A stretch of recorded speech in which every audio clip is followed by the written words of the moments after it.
The collapse of the Scots transport company triggered serious concerns about Australia's supply chain. Think about the delivery of food, chilled and frozen goods. But the real worry is that Scots may be the first of many to fail as cost pressures rise in the whole trucking industry, and that will only compound problems in Australia's economy. For more than 70 years, Scots Transport has delivered goods around Australia during boom times and recession.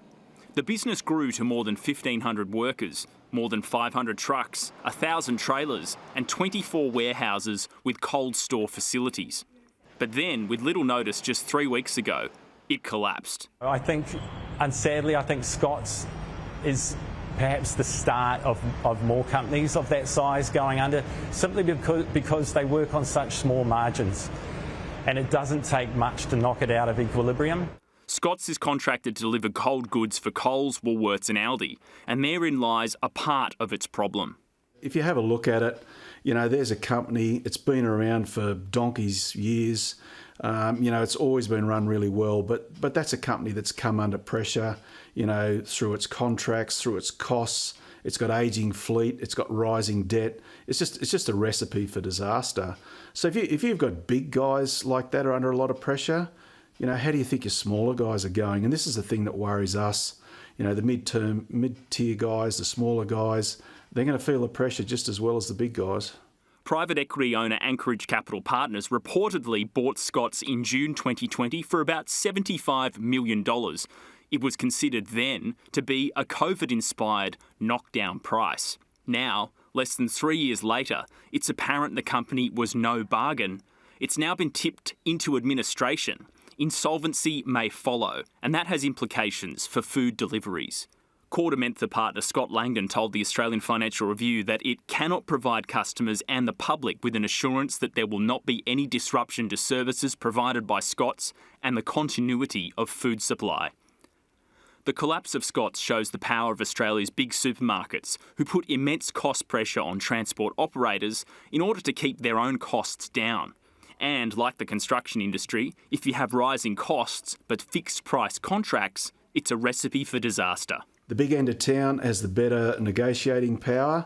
The smaller guy basically has to fall in line or someone else just picks up the contract. So sometimes it's better to have a contract than no contract, but let's face it, if you've got a lot of costs and you're not getting paid on time and you've got staff shortages, you're going to have a problem like Scots have got. The big pressures for transport operators are clearly rising fuel costs and wages, plus staff shortages.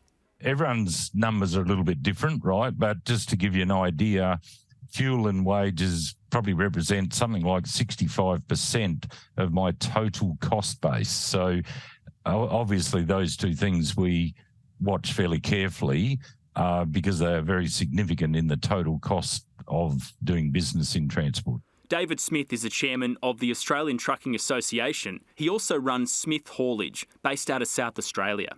The family business was founded by his father about 50 years ago and has grown to now have 23 line haul prime movers and about 60 staff. We do a bit of mining, we do agriculture, we do a bit of aquaculture. It's fairly broad, a typical regional and rural carrier where we sort of do a bit of everything, if that makes sense. James Graham is the editor of Big Rigs, a fortnightly national road transport newspaper that's been running for more than 30 years. We put out around 25,000 print issues, which are obviously shared around 4 or 5 blokes at a time at the rest areas and so forth. But our online readership is huge. It's, we can have 1 million page views a month, and we have over 70,000 Facebook followers. So, very big demand online for what we do. James says truckies are concerned with fuel prices, low wage growth and a lack of facilities like basic toilets at truck rest areas. But the biggest problem facing the sector is a lack of drivers. The driver shortage in the trucking industry is a massive issue. Earlier today I googled truck driver in a job search site, more than 21,000 vacancies. Yet the government is not ranking trucking as a priority occupation. So we can't bring in any overseas drivers to fix that short-term shortage.